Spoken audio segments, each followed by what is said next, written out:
Today I'm going to discuss a really important topic that I've really resonate with. So that topic is about how does one actually go about living life. I'm going to discuss two different paths slash techniques slash ways of living. One of them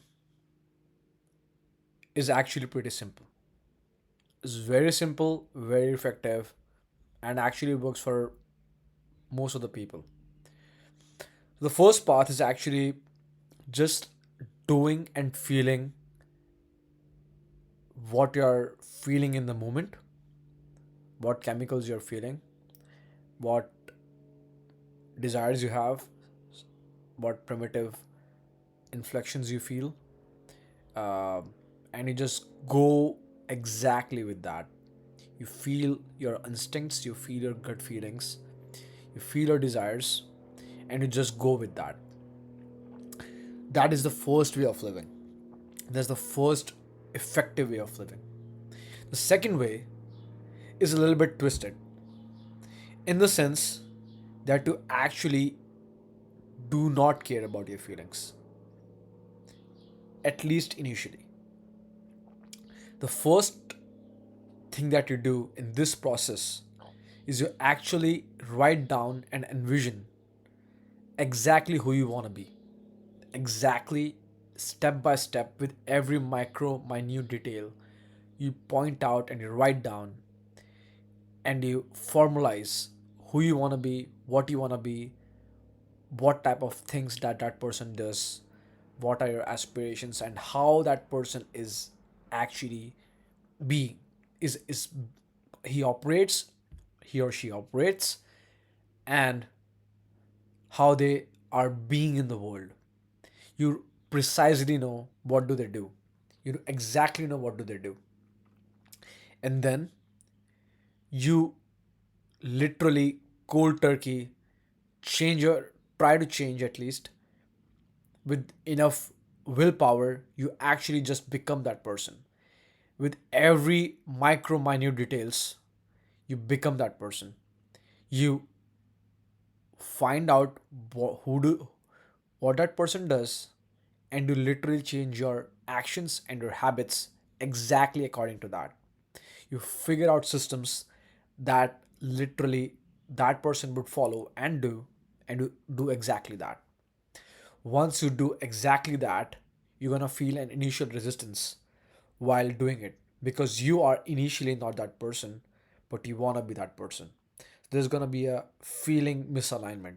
For example, I feel like eating a pizza right now, but I had to go to the gym, so I go to the gym because I know that the person who I am or who I want to be and who I imagine myself to be has consistent healthy habits. So I become that healthy person. I do all those healthy activities. I eat healthy, I work out, I maintain my sleep, I wake up on time, I do my chores, I work on my uh, at my work diligently, and I do all the things in a systematic way, the way I want to do it, the way I want to be doing it. But desires have a certain way of being to actually, I mean, the word is, um, the word is, you want to be actually fruition it. You want to actually be able to want it to come to existence. The word is alchemize. You want it to be alchemized in reality.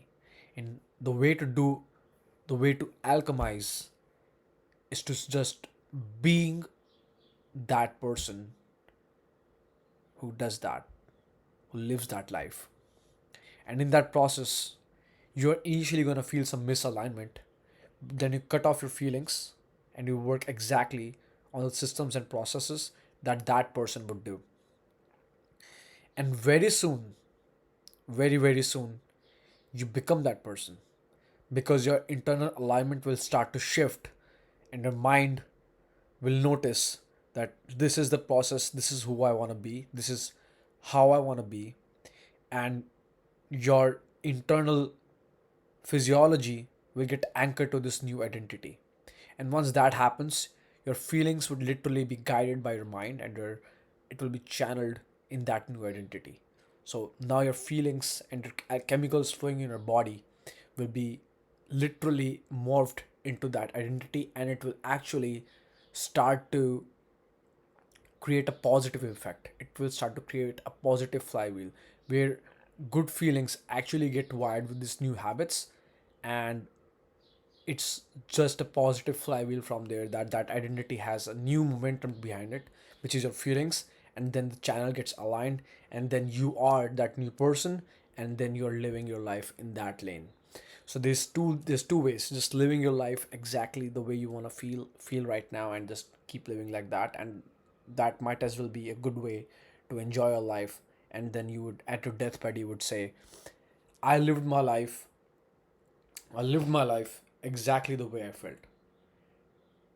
Or you live your life exactly the way you expected it to be, and you want it to be, and you fulfill that, and you feel good about that, and you become that person. These are two different ways,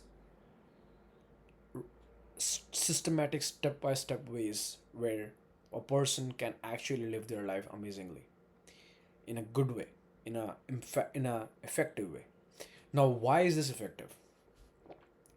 The thing is, what we are trying to achieve is essentially flow. A flow is a very good indicator of a life well lived. In the first case, it is imperative that once you follow your heart's will, your heart's indicators, you're gonna live your life according to the way you wanna be living. And that in turn will generate a lot of flow. Secondly, in the second process, once you get aligned and you're living that person, imagining that person, and you're trying to anchor your feelings towards that systematic process of being, you're still living with that systematic process, and it might feel a little robotic, but you actually envisioned to be that person, so you're living with in alignment with your dreams.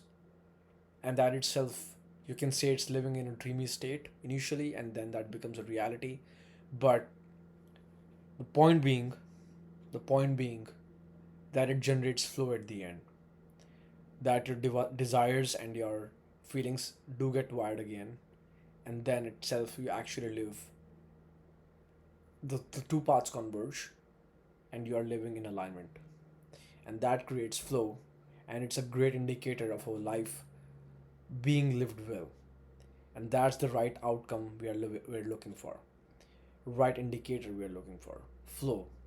And flow is achieved by a life well lived, and these are the two processes which you can follow to achieve that flow and live amazingly.